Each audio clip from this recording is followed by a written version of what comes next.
በስመ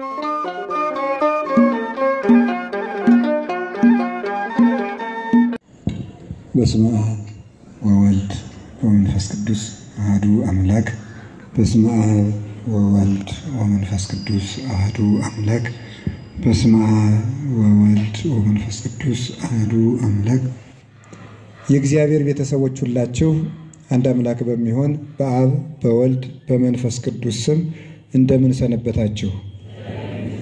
እንደ እግዚአብሔር ፈቃድ የምንማማርበት የትምህርታችን ኃይለ ቃል ዘይት በሚል ርዕስ እንማማራለን። እስኪ ሁላችሁ ዘይት በሉ፣ ድገሙ፣ ሶስት በሉ። ዘይት የማያውቅ ሰው የለም አይደለም? ሁላችሁም ታውቃላችሁ። ስለዚህ ዛሬ እንደ እግዚአብሔር ፈቃድ ስለ ዘይት እንማማራለን ማለት ነው። በቅዱስ መጽሐፍ ተጽፈው ከሚገኙ ነገሮች አንዱ ዘይት ነው። እግዚአብሔር ይህን ያደረገበት ምክንያት አለው። ያ ምንድነው? እግዚአብሔር ከኛ የሚፈልገው አንድ ነገር ነው። እሱም ምንድነው? ሁልጊዜ እንድናስበው። ሌላ ምንም የሚፈልገው ነገር የለም እግዚአብሔር። ቅዱስ ጎርጎርዮስ ወባስልዮስ ዘኖሲስ ሲናገር ምን ይላል? እያሐስስ እግዚአብሔር ግብረ እጹበ እምኔነ። እግዚአብሔር ከኛ ጭንቅና ትልቅ አስጨናቂና ትልቅ ነገር አይፈልግም። አላ ንቀብ ትእዛዛቲሁ ወነትመየጥ ሀቤሁ በንስሐ። እሱ የሚፈልገው እንድናስበውና ሕጉን እንድንጠብቅ ከኃጢአታችን ወደ እሱ እንድንመለስ ብቻ ነው ይላል። እና እግዚአብሔር ከኛ ጭንቅ ነገር ፈልጎ ያውቅ። እግዚአብሔር ከሰው የሚፈልገው መታሰቡን ብቻ ነው። እና እንድናስበው ስለሚፈልግ እጃችን ላይ ያሉ ነገሮችን ሁሉ መጽሐፍ ቅዱስ ላይ አስቀምጧል። ጨውን አስቀምጧል፣ ቅቤን አስቀምጧል፣ ተልባን አስቀምጧል።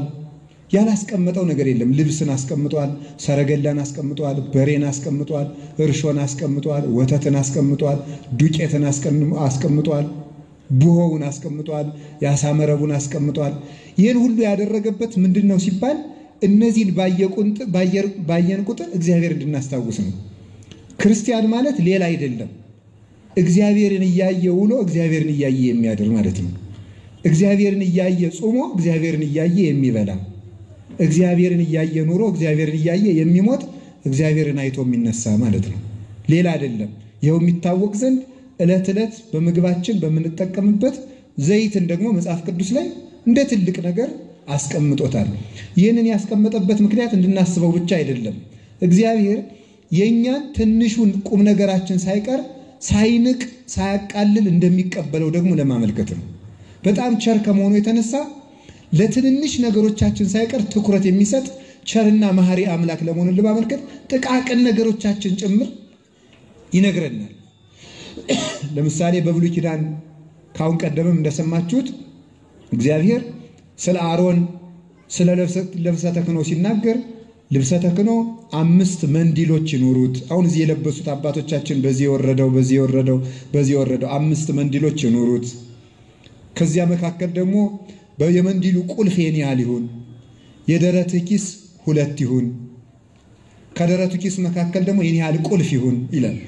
በእርግጥ እያንዳንዳቸው ትርጉም አላቸው። የካህኑ ልብስ የሃይማኖት ምሳሌ ነው።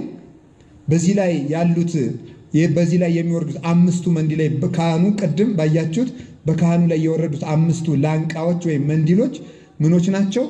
በሃይማኖት ላይ ያሉት 5ቱን ምስጢራት የሚያመለክቱ ናቸው ማለት ነው። በዚህ ኡሪምና ቱሚም የሚባሉ በአሮን ኪስ ላይ ያሉ የኪሶቹ ራሱ ስም አላቸው። ኡሪም ቱሚም የሚባሉ ከኪሶቹ ላይ ያሉ የዕንቁ ሻኩራዎች አሉ፣ ወይም እንደ ጸናጸል ያሉ ሸዋ የሚሉ ናቸው። እነዚያ ደግሞ እውነትና ፍቅርን የሚያመለክቱ ናቸው። ሃይማኖትን በእውነትና በፍቅር ያዙት ለማለት እነዚያን ያደርግና ያዝዝ ነበረ። ከዚህ ባለፈ ግን እግዚአብሔር ቁልፉ፣ መቆለፊያው፣ የቁልፉ መግቢያ የሚልበት ምክንያት ቁልፍ አሁን ለእግዚአብሔር ቁም ነገር አይደለም፣ ግን ትንንሽ ነገራችሁንም ቢሆን እወደዋለሁ ለማለት ነው። ምንም ነገር ቢይዛችሁ ብትመጡ ለእኔ ቁም ነገር ነው። ሰይጣን አያችሁ አንዱ ተንኮሉ እግዚአብሔር የሚወድልን ነገር ሁሉ እንድናቃልላቸውና አሁን ይሄ ለእግዚአብሔር ቁም ነገር ሆኖ ነው የኔ ሥራ ቁም ነገር ነው ብለን ቢያንስ እንኳን ሁሉን ጸጋችን ዘርፎ ጥቂት ስትቀረን እንኳን ያችን ይዘናት እንዳንቆይ ያችንም አቃለን እንድናያት ግን ያደርገናል ማለት ነው። አብዝተው የሰሩትን እንዲታበዩ ያደርጓቸዋል። አሳንሰው የሰሩትን ይሄን እየሰራው በእግዚአብሔር ፊት ምን ክብር ላገኝ ነው? ይሄን ኃጢአት ስሰራ ኑሬ፣ ይሄን ስበድል ኑሬ፣ እንዲህ ስዘርፍ ኑሬ፣ ደም ሳፈስ ኑሬ፣ በዝሙት እጀነክሬ ኑሬ እንዴት ይቀበለኛል እግዚአብሔር ብሎ በማለትና የያዟትን ትንሽም ተነስተው ከረፈደ ተነስተው ሁልደፋ ቀና የሚሏትን የጸሎት ጊዜም አቃለው የኔ ጸሎት እኔ ጸልዬ እንዲሉ በማድረግ ሰይጣን ሰዎችን ወደ ኋላ ያሰናክላቸዋል ማለት ነው። እግዚአብሔር ግን ምንም ይሁን ምን የኛ ትንሹ ነገራችንን ቢሆን ይናፍቀዋል። ማርና ወተት ያላቸው ባለጸጎች ሞልተው ውሃ የምትቀዳውን ሴት ውሃ ስጪኝ ብሎ የለመነው ስለዚህ እኮ ነው። ሴቲቱ ደግሞ በደንብ ገብቷት ተከራክረው እሱን ካመነች በኋላ ውሃ ልመናውን አቆመ። የጠማ ውሃ ሳይሆን የሷ መዳን ስለነበር ማለት ነው። ያንን አደረገና እግዚአብሔር ውሃ ዝቅ ብሎ እኮ ቀዝቃዛ ውሃ የሰጠ ይድናል ያለበት ምክንያት ማር የሰጠ ወተት የሰጠ ቢል መዳኛ አልነበረንም እኮ። ታዲያ ምን ማለቱ መሰላችሁ? ቀዝቃዛ ውሃ የሰጠ ማለት ውሃን ቁም ነገር የሚለው የለም። በገጠር እናቶችና አባቶች ይላሉ ምንድነው የሚሉት? ጤና ሀብት አይመስል ውሃ ቀለብ አይመስል ይላሉ። ጤና ሀብት አይመስልም፣ ውሃ ደግሞ ቀለብ ወይም ደግሞ ምግብ አይመስለውም ለሰው ሰው እንዲሁ በገፍ ስለሰጠው እንዲሁ እናንተ በተማራችሁት ዓለምም ቢሆን በጥራዝ ነጠቅ እንዳለፈልፍ እንጂ ወርቅ የተወደደው ስላነሰ ነው ይባላል አይደል? በኢኮኖሚስት ትምህርት ራሱ ይባላል። በኢኮኖሚ ትምህርት ራሱ ወርቅ የተወደደው ስላነሰ ነው እንጂ ወርቅ ውድ ሆኖ አይደለም ተብሎ ይነገራል ማለት ነው። ውሃ ግን ስለበዛ ማንም ሰው ይንቀዋል ማለት ነው። እና እግዚአብሔር ግን እንደዚህ አድርጎ ውሃ የምትንቁትም ነገር ለእግዚአብሔር በእርግጥ ሰሎሞን እንደተናገረ ከውሃ በላይ ሀብት የለውም። ለእግዚአብሔር ትልቁ ሀብት ውሃ ነው። እና ቁርባን በውሃ ነው፣ ቅዳሴ በውሃ ነው፣ ኑሮ በውሃ ነው፣ የምንጠመቅ በውሃ ነው፣ ሁሉ ነገር በውሃ ነው። ታጥበን የምንቀበር በውሃ ነው። ሁለንተናችን በውሃ የተመሰረተ ነው። ግን ያ ሁሉ ሆኖ እኛ ግን ንቀን የምናየው ስለሆነ ማር ወተት ቢባል እንደው ትንሽ ከፍ እናደርገዋለን። ውሃ ግን የተናቀ ስለሆነ የምትንቁት ነገርንም ቢሆን እወድላችኋለሁ፣ ዝም ብላችሁ ወደ እኔ ኑ ለማለት እግዚአብሔር ይህንን አደረገ። ዘይትን ያለም ልብ ደግሞ አሁን ዘይት፣ ቅቤ፣ በርበሬ፣ ሽንኩርት ለእግዚአብሔር ቁም ነገር ኑሮ ነው። ዱባ ቀልያ ለሚናገረው ምን ቁም ነገር አለ?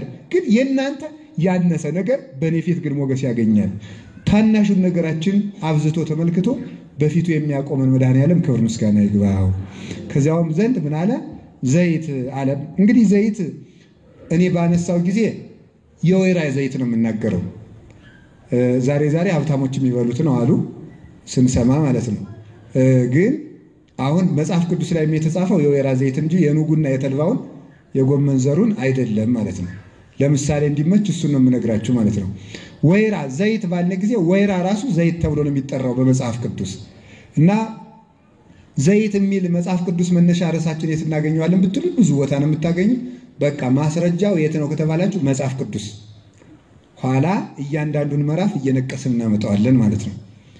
ዘይት ወይም ወይራ ማለት ነው ወደ 5 ወይም 6 ጠባያት አሉት። ከጠባዮቹ አንዱ በጥቅም በኩል 3 ጥቅሞችን ይሰጣል። ሰው የወይራ ፍሬ ቢበላና ወይም ደግሞ በቅዱስ መጽሐፍ የተተረጎመው ነው እንጂ ሳይንስ ያለኝ እንዳይመስላችሁ ወይም ሐኪም አማክሬ አይደለም። በቅዱስ መጽሐፍ ትርጓሜ የተቀመጠው የወይራ ፍሬ ወይም ከወይራ የተጨመቀ ነገር ምን ይጠቅማል? አንደኛ ኃይል ይሰጣል፣ ለሰው ልጅ ብርታት ይሰጠዋል። ሁለተኛ ምን ያደርጋል? ፈውስን ይሰጣል። ሶስተኛ የልብ ጥራትን ይሰጣል። የልብ ጥራትን ለሚዝግበት ሰው የልብ ጥራትን ይሰጣል። በአራቱ ባህሪያት የሚመግብ ጌታ ተብሎ እንደተነገረለት ነፋስ ባህሪያችን በነፋስ ይመግበዋል፣ አፈር ባህሪያችን በአፈር ይመግበዋል፣ እሳት ባህሪያችን በእሳት ይመግበዋል፣ ውሃ ባህሪያችን በውሃ ይመግበዋል ማለት ነው። በአራቱ ነው የሚመግበው። ስንተነፍስ ወይም ደግሞ ኦክሲጅን ስንወስድ ነፋስ ባህሪ ስላለን በነፋስ እየመገበን ነው። ስንጠጣ ውሃውን በውሃ እየመገበን ነው። እሳት ስንሞቅ ፀሐይ ስንሞቅ ደግሞ በእሳት ባህሪ እየመገበን ነው ማለት ነው። ይሄ እንጀራው፣ ቂጣው፣ ቆሎ ወዘተርፈ ደግሞ ፍራፍሬው ምኑ የምንለው ደግሞ አፈር ባህሪያችን በአፈር እየመገበን ነው ማለት ነው። እነዚህን ብናስቀምጣቸው ከአንድ ዓመት በኋላ ወደ አፈርነት ይቀየራሉ። ስለዚህ አፈሩን በአፈር ውሃውን በውሃ እሳቱን በእሳት ነፋሱን በነፋስ መግቦ እግዚአብሔር ያኖራል።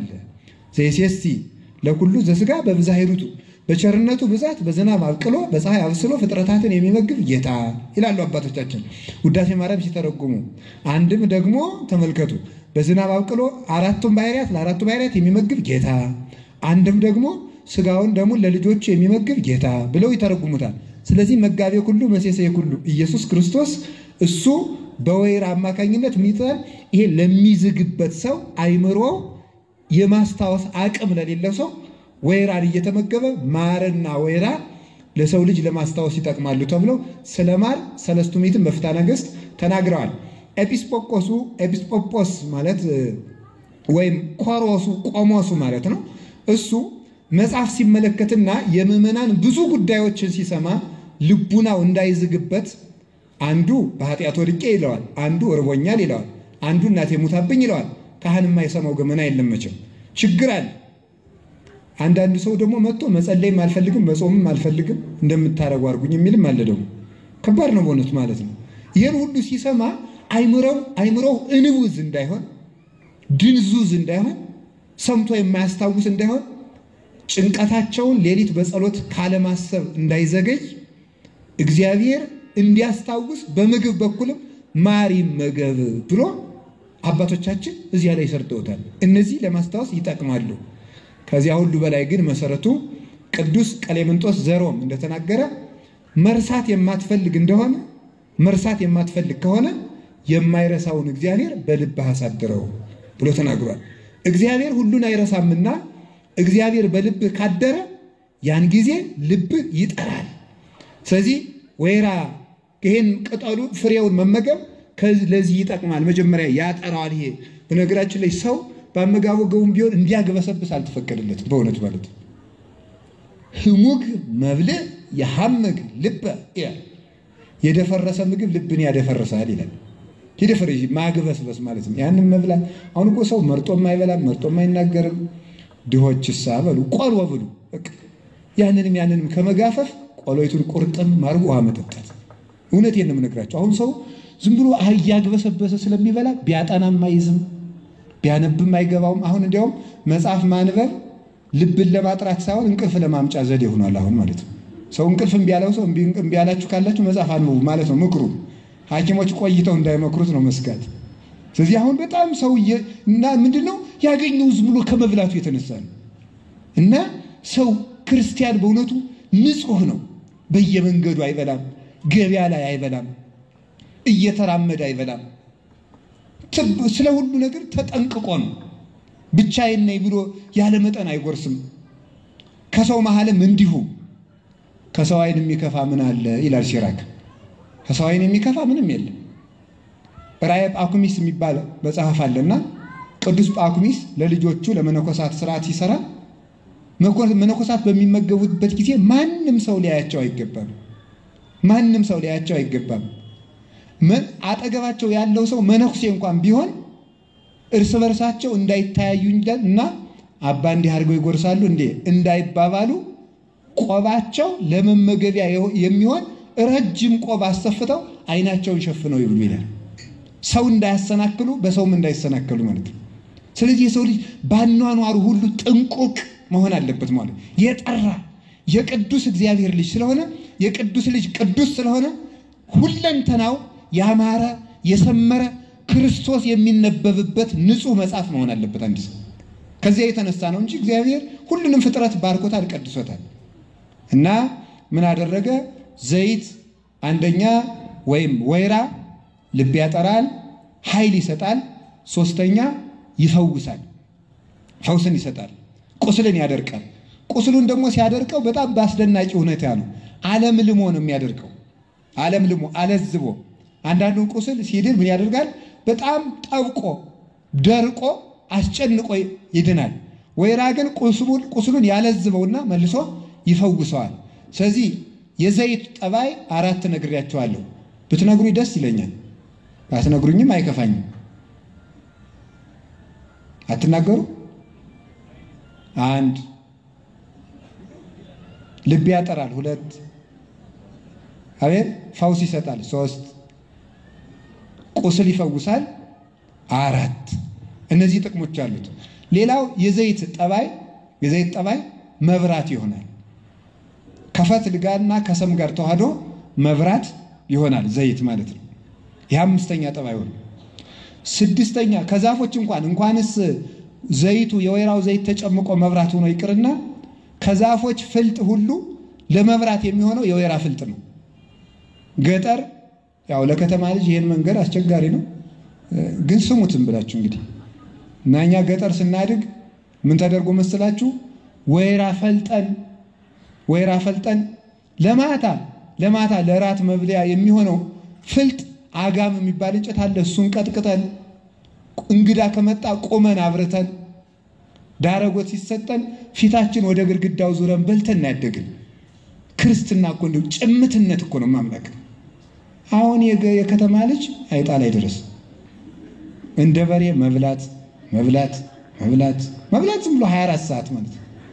እኔ አሁን እኮ የከተማ ልጅ በሬን የሚያሳድግ እንጂ ልጅ አይመስለኝም። እመቤቴን ከልቤ ነው እኔ ማለት ዝም ብሎ መብላት በቃ በ7 ዓመቱ እኔን የሚያህል ሰውዬው ነው ቁጭ ይላል። ግን ውስጡ ዱባ ነው። ዝም ብሎ ምንም የሚያውቀው ነገር የለውም።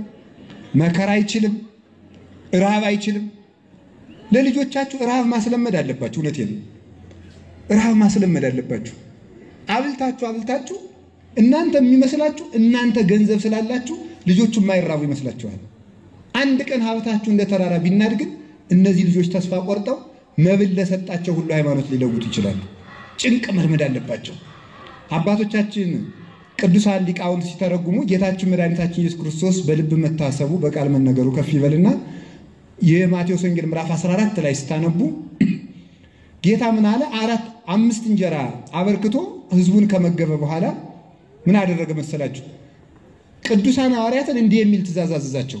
ህዝቡን እስከማሰናበት ድረስ እናንተ ተሻግራችሁ ቆዩኝ አላቸው። በብዙ መንገድ አበው ይተረጉሙታል። ተሻግራችሁ ማዶ ቆዩኝ እናንተ ህዝቡ ምን ማለቱ መሰላችሁ? እናንተ በልቶ ሀጅ አይደላችሁ ማለቱ ነው ይላሉ አባቶቻችን። እናንተ በልቶ ሀጅ አይደለም፣ ሃይማኖታችሁ ለእንጀራ አይደለም። ህዝቡ ይሄ የመጣው በልቶ ሀጅ ነው፣ በልቶ አልሄድ። እናንተ ግን ከመብል ማሻገር ክብር ያላችሁ ሰዎች ናችሁ። የእናንተ ማዶ ያለ ክብር አላችሁ። ተሻግራችሁ ተመልከቱ። ከመብል ባሻገር፣ ከልብስ ባሻገር፣ ከሹመት ባሻገር፣ ከዝና ባሻገር፣ ከየትኛውም ነገር ባሻገር ከፍ ያለ የማዶ ክብር አላችሁ፣ የሰማይ ክብር አላችሁ። እንደዚያ እያሰባችሁ ኑሩ ማለቱ ነበር። ባህሩን ተሻግራችሁ ቆዩኝ አላቸውና ሊሻገሩ ሲጀምሩ ሞገር ተነሳ። እመጣለሁ ብሏቸዋል፣ ቀረ። ማይበሉ ግልብጥ አለ። የዚያን ጊዜ መርከቡ እስኪዳፈን ድረስ ኋላ በ4ኛው ሰዓተ ሌሊት ጌታችን ኢየሱስ ክርስቶስ ክብር ምስጋና ይግባውና በባህሩ ላይ ረመድ እያለ መጣ። እንዘ ኢይርህሳ እገሪሁ ይላል ኤራቅሊስ የሚባል ሊቅ በሃይማኖተ አበው ሲናገር እግሮቹ ሳይረጥቡ በባህር ላይ ይራመድ ነበር ይላል። እግሮቹ ሳይርሱ። ሊቃውንት ደግሞ አበው ደግሞ ሲናገሩ እንዲያውም ይላል ከታምራቱ የተነሳ አንዱን እርምጃ ሲነቅለው በባህሩ ላይ አቧራ ብን ይል ነበረ። የባህር ጌታዋ ነኝ ማለቱ ነው። ባህርን የፈጠርኩት እኔ ነኝ። ባህርን ስለፈጠርኩት በባህር ካለው ነገር የተነሳ አትደንግጡ፣ የማዛት እኔ ነኝ። ባህር እኮ አይን አላት አምላኳን የምታይበት። ባህርኒ ሬቶ ሰገደት ዶቱ ብሎ ይላል ቅዱስ ያሬድ። ባህር ክርስቶስን አየችው ሰገደችለት ይላል። በምን አይኗ ነው? ፈጣሪዋ መሆኑን ታውቀዋለች፣ ጸጥ ትልላቻለች። ቅዱስ ቄርሎስ ደግሞ ምን ይላል? ባህርኒ ትገብር በዓላ ለድንግል መጥዋ ዘባና ይላል ስለ ድንግል ማርያም ሲናገር። ባህርም የድንግል ማርያምን በዓል ታከብራለች አለ። ባህር ደግሞ የድንግል ማርያምን በዓል እንዴት አድርጋ የምታከብር ስንለው መጥዋ ዘባና ለሐመር መርከቦች ወደ ድንግል ማርያም ደሴት ወደ ድንግል ማርያም ቤተክርስቲያን ሲሄዱ በሰላም እንዲሄዱ ባህርም ሳታውቅ ለመርከቦች በመመቸት በዓል ታከብራለች ይላል። ስለዚህ ተመልከቱ፣ ለምን አምላክ በድንግል ማርያም አድሮ ስላለ በዚያ የሚሰገድለት ክርስቶስ ስለሆነ እና ባህር ክርስቶስን ታይዋለች። እየተራመደ መጣ እና እዚያ በኋላ ጸጥ አድርጎ አይዟችሁ እኔ ነኝ አላቸውና ባህሩን ሞገድን ጸጥ አድርጎ ይዟቸው ተሻገረ። እስከዚያ ድረስ ለምን ዝም አለ ማለት ምንድነው? መከራ ልመዱ ማለቱ ነው ይላሉ ሊቃውንቱ። መከራ ልመዱ ለማለት ጌታ ትቷቸው ጥቂት ቆየ ይላል። አሁንም ማሰብ ያለብን የእግዚአብሔር ሰዎች እግዚአብሔር ቤተክርስቲያናችን ትቷት እንዳይመስላችሁ። መከራ የክርስትና አካሉ ስለሆነ አሁን በዚህ ዘመን ሰው የሚፈልገው መከራ የሚባል በሌለበት ምችት ብሎት በቃ ክርስቲያን ሳይሞት እንዲኖር ነው የሚፈልገው። እንደዚህ አብለን ሳትሰቀል አድነን ማለት ነው ክርስቶስ። አንድ ጥያቄ ልጠይቃችሁ። ክርስቶስ ከሚሞት አይሁድ ከሚሞቱ ማን ይሻላቸዋል? ምረጡ። ከሁለቱም አለመሆን አይቻልም። ምረጡ። ማን ይሞት? ክርስቶስ ይሞት አይሞት? ኧረ በስመ አብ የሚሉ እናቶች አሉ። ይሞት አይሞት? ኧረ ይሞት። ካልሞተ ምን ዋጋ አለ? በምን ልንድንህ? ተው እንጂ ጎበዝ። እሱ ባይሞት እኮ አንድ ነው። እንኳንም ሞተልን። የሚገርማችሁ እኮ ጲላጦስ ልተወው ወይስ ልስቀለው ሲል አይሁድ ስቀለው ሲሉ አዳም ከነ ልጆቹ ሲወሉ ነው ኧረ ይሰቀል ይል ነበር። ካልተሰቀለ ስለማይድን ማለት ነው። ቤዛችን መድኃኒታችን ይሄ መርገማችን ያንከባለለልን እርጥብ መስቀል ተሸክሞ ስለሆነ ያንን ለማሰብ ማለት ነው። እና ይኸውላችሁ በጣም ጥሩ ተናግሯቸዋል። ስለዚህ ክርስቶስ ይሞት አይሞት? እንኳን ሞተ ወይስ ባልሞተ? ኧረ ተው ንገሩኝ። በሉ እንኳን ሞተ በሉ እንጂ። እሺ እኛስ እንሞት አንሞት? እዚህ ላይ ነው ወገብ ያዝ። ስጋ እንብላ እረብረብ ዕዳ እንክፈል ወገብ ያዝ ይላል ገበሬ። ስጋ የቅርጫት ስጋ ያገባል እናግባ እናምጣ ይባልና ባልና ሚስት ዕዳው ከች ሲል ወገብ ዞ መንጓለ። ስለዚህ ተመልከቱ፣ ክርስቶስ እንኳን ተሰቀለ ካልክ ቤተክርስቲያን እንኳን ተሰቃየች ማለት ይገባል። አሁን እግዚአብሔርን የምንለምነው አሁንም ማወቅ የሚገባችሁ አሁን ቤተክርስቲያን በየስፍራው እየተፈተነች ነው እንደምታውቁት። እሷን የማይገፋ ሰው ማን ነው ከማለት ይልቅ የማይገፋት የለም ማለት ይሻላል። ግን ያ ሁሉ ሆኖ አሁንም ማወቅ የሚገባን መከራውን ለክብር እንዲያደርግልንና መከራውን የምንችልበት ጉልበት እንዲሰጠን እንጂ መከራ አስቀርልን ተብሎ አይለመንም። መከራ ይቅር ብሎ የሚጸልይ ክርስቲያን ሰይጣን ነው። በደንብ ማወቅ የሚገባችሁ እሱ ነው። ግን እንግዲህ ወደ ፈተና አታግባን ምን ለምንድን ነው ልትሉ ይችላል። ወደ ፈተና አታግባን ማለት ፈተና ማለት የማይጠቅመኝን መከራ አታምጣብኝ ነው። የማይጠቅም መከራ ደግሞ ማለት ክርስቶስን ክደውበት መከራውም ላይቀር። ቀሲስ ፎላ የሚባል ሰውዬ ነበረ። ፎላ ይባላል። ያዛችሁ ማን አልኳችሁ? ፎላ እና ቀሲስ ፎላ 3 ደናግል ሴቶችን መክሮ አስተምሮ ለክርስትና ያበቃ ሰው ነው። ቄስ ነው። ኋላ በዘመኑ የነበረው ከሃዲ ንጉስ ገንዘብ ልስጥህና አንተም ካድ ያስተማርካቸውን ደናግል ማስከድልኛል። ያችን ገንዘብ ተቀበለና ካዱ አላቸው። ለአንተ ይብላኝ እንጂ ብርሃን ሆነህን ለጨለምከው እኛስ እንግዲህ የክርስቶስ ሙሽሮች ነን አሉት። ያስተማርናቸው ሰዎች በልጠውን እኛ ግን እንዳንከስር እግዚአብሔር ይጠብቀን። ለአንተ ይብላኝ እንጂ እኛ እንግዲህ የክርስቶስ ሙሽሮች ነን አሉት። እነዚህ ደናግል ተሰቃይተው በክብር አክሊል ተቀብለው በሰማዕትነት አረፉ። የሚገርማችሁ ግን እንዳደረገው ታውቃላችሁ? ንጉሱ እንዲያደረገው አንተ ላመንከው ሃይማኖት ላስተማርካቸው ልጆች አልሆንክምና ለኔም አትሆን ብሎ እሱንም ገደለው። ይውላችሁ ይሄ ነው የማይጠቅም ወደ ፈተና አታግባን ማለት በስጋም በነፍስም የማይጠቀሙበት መከራ። ሰይጣን ለዲዮቅልጥያኖስም አልሆነው እንኳን ለሌላ። ሰይጣን ለወዳጁ ቅርብ ነው ሳይሆን ክፉ ነው። ከፍ ከፍ የሚያደርገው ውድቀቱን ለመጨመር ነው።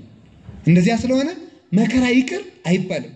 መከራ ይቅር ማለት ክርስቶስም እውነት አምላክ ከሆንክ እስኪ ከመስቀል ውረድ ብሎ እንደመፈታተን ነው። እውነት አምላክ ከሆንክ እስኪ ከመስቀል ውረድ ብሎ እንደተፈታተነው በግራ እንደተሰቀለው ወንበዴ ክርስቶስን መፈታተን ነው። ይልቁንስ ምን ማድረግ ነው? ከመስቀሉ ላይ እንውረድ ማለት ሳይሆን ከመስቀሉ ላይ ሆኖ አቤቱ በመንግስት አስበኝ ነው። መስቀሉ እንዲቀርልን ሳይሆን መስቀሉ የመንግስተ ሰማያት በር እንዲሆነን ነው መጸለይ። መስቀል ከቀረ ውርደት ነው። ለዚህም ነበረ ቅዱስ ጴጥሮስ ጌታ አሰቀላለሁ ሲል ተው አትሙት ሲለው ሂድ አንተ ሰይጣን ያለው በዚያም ተመልከቱ የክርስቶስ ሞት ሲቀር የክርስቲያኖች ትንሣኤ ስለሚቀር በዚያ ነበረ። ሰይጣን በቅዱስ ጴጥሮስ ጠጋ ብሎ አትሞት ይለው ነበር፣ የክርስቶስ ሞት እንደሚጎዳው ያውቅ ነበርና። ስለዚህ የእግዚአብሔር ቤተሰቦች ማወቅ የሚገባል አንዱ ይሄ ነው። ከቃሉ ጋር ናችሁ? ከቃሉ ጋር ናችሁ? እግዚአብሔር ከሁላችን ጋር ይሁን። ስለዚህ ዘይት ነው የሁሉን ያመጣው ማለት ነው። እና ልጅ ስታሳድጉ መከራ ስለምዷቸው። ለምሳሌ ምን ማድረግ ነው? ዓርብ ማታ ልጆች የዛሬ ራታችሁ ለድሆች ስለሚሰጥ ጦማችሁ ነው የምታድሩ ብሎ ያንን ልጆች ራሳቸው እንዲመጸውቱ ማድረግ። አንዳንድ ቀን ከወር አንድ ቀን ለምሳሌ የመድኃኔዓለም ዕለት ሊሆን ይችላል፣ በእግር የመጓዝ በባዶ እግር ጫማ አልባ የመጓዝ ቀን ብሎ ቤተሰቡ ሊወስን ይችላል። እንደዛ አድርጎ ልጆችን ማሳደግ፣ ረሃብ ማስለመድ። መኪና ቢኖራችሁ እንኳን አንዳንድ ጊዜ ልጆችን በእግር ትምህርት ቤት መውሰድ ጥሩ ነው። ረሃብ ይልመዱ፣ ፀሐይ ይምታቸው። የክርስቶስን መከራስ መቼ ሊቀምሱለት ነው? መስቀሉንስ መቼ ይሸከማሉ? ስለዚህ መከራ እንድንለምድ። አሁን እኮ ጭንቅ ማለት መከራ ይንካኝ ማለት ነው። ጅል ክርስቲያን ማለት ምንድን ነው ሲባል መከራ ይንካኝ የሚል ሰው መስቀል ይቅርብኝ ማለት ነው። መስቀሌን ካልተሸከምክ ደግሞ የኔ አትሆንም ይላል። ስለዚህ ነው ወይራ እንዲህ አድርገው አባቶቻችን ወይራውን እያበራ እና ስናበራው ይገርማቸዋል። ደግሞ ወደዚያ ዙረን ነው እንግዶች ሲወርሱ እንዳናይ ወደዚያ ዙረን እናበራላቸዋል። ያ በጣም ወይራው በደንብ አድርጎ ነው የሚያበራው እና ወይራ ለመብራትም ይጠቅማል ነው እንግዲህ። ከዚያ ቀጥሎ ወይራ ደግሞ አንዱ ምንድን ነው? ከውሃ በላይ ነው።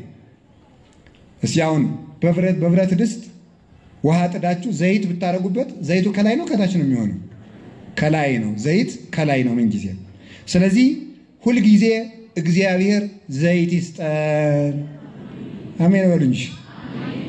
እግዚአብሔር ለሁላችሁም 24 ሰዓት የወይራ ዘይት ይመግባችሁ። ለተባሉ አስባችኋል ማለት ሌላ ነው ትርጉሙ ሌላ ነው። እውነት የለው። እሺ ስለሱ ዘይት አይደለም ማውራት የፈለኩት። ጌታችን መድኃኒታችን ኢየሱስ ክርስቶስ መስሎ በጣም ብዙ ጊዜ ተናግሯል። ስለ ዘይት ሲናገር ስለ ዘይት አሁንም መጽሐፍ ቅዱስ ላይ በጥሬ የተጻፉትን 1 2 3 ነገሮችን ላንሳላችሁ። የማቴዎስ ወንጌል ምዕራፍ 25 ላይ የተነገረ አንድ ቃል አለ። ትመስል መንግሥተ ሰማያት አሰሮን ደናግለ እለነሳ ማኅተው ይሆን ወወፃ ውስተ ቀበላ መራዊ። መንግሥተ ሰማያት በጥሬው መጽሐፍ ቅዱስ ልንገራችሁ፣ በትርጓሜው ደግሞ ነግራችኋለሁ። መንግሥተ ሰማያት መብራታቸውን ይዘው ሙሽራ ለመቀበል የወጡ 10ሩን ደናግል ትመስላለች ብሎ ይናገራል። 10ሩን ደናግል ትመስላለች። ወሐምስ እምኔሆሙ አብዳት፣ 5ቱ ከነሱ መካከል ሰነፎች ናቸው። ወሐምስሰ ጠባባት፣ 5ቱ ግን ጥበበኞች ናቸው። እለነሳ ቅባ በገማው ይሆን ምስለ ማኅተው ይሆን። ጥበበኞች 5ቱ ደናግል ከመብራታቸው ጋራ በማሰሯቸው ዘይት ይዘው ነበረ ይላል። እነዚያኞቹ ግን ሰነፎቹ መብራት ይዘዋል፣ ዘይት ግን አልያዙም። ወጎንድዮ መራዊ ደቀሳ ወኖማ፣ ሙሽራውን በዘገየ ጊዜ ሁሉም ተኙ። ከዚያ በኋላ ወከዊኖ መንፈቀ ሌሊት በሆነ ጊዜ ሙሽራው መጣ። ጥበበኞችም መብራታቸውን ያዙ፣ ዘይት በማሰሯቸው ይዘው ነበርና ዘይቱ ስላላለቀ መብራቱ ያለማቋረጥ ይበራላቸው ነበር። ከሙሽራው ጋርም አብረው ገቡ። ሰነፎች ግን መብራት ሙሽራውን ለመቀበል በእስራኤል ባህል የተጻፈ ነው። በእስራኤል ባህል ሙሽራ የሚመጣው ሌሊት ነው። ሙሽራ የሚመጣው ሌሊት ነው።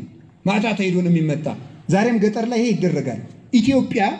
ኢትዮጵያ አሁን አንዳንድ በዚህ ጉዳይ እግዚአብሔር እድሜ ከሰጠን ሌላ ጊዜ ወይ ሌሎች መምህራን ወይ ምንም ልንማማር እንችላለን። ስለ ኢትዮጵያ ማለት ነው።